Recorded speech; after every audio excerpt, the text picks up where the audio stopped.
Hello mga kabuging! Welcome to my vlog! It's me again, Angel Buging.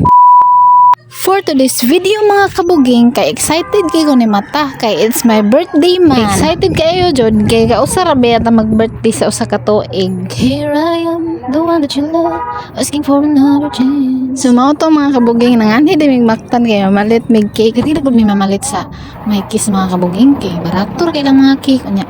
Gwapa pa gilang tindira, buutan pa gid kayo. Liwat sa akong manghod ba, gwapa nya buutan. Kay mao man sponsor sa cake nako god. Shout out sa kong gwapa nga manghod. Salamat kay sa cake. Hey, mami. Pina-vlog mo? Oh, vlog? Hindi. Ipano mo na yung vlog?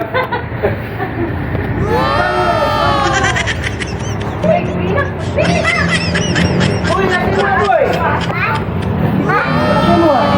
Yan, namili na po dahil may cake din hang dapita mga kabuging. Bilis na boy, kada ipuhalang pa yun. Ipuhalang pa po ulit.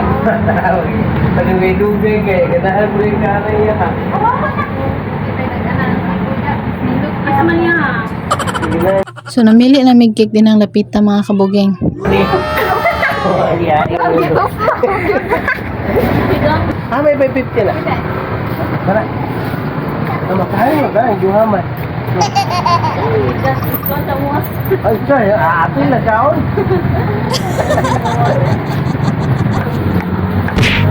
Mao din nga cake among napilian mga kabuging.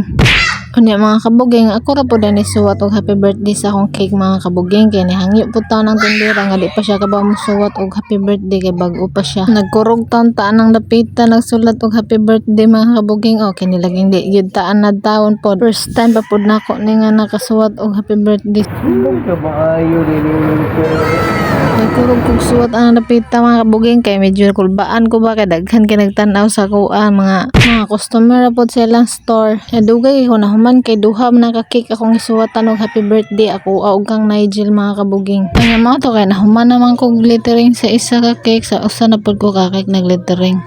Ayun nag-blow the candle na dayon may mga kabuging. Feel na unta kayo na ko din ang mga kabuging nga 17 pa ko ya kay di naman mahangi gyud kay gulang naman gyud taan. Thank you for watching.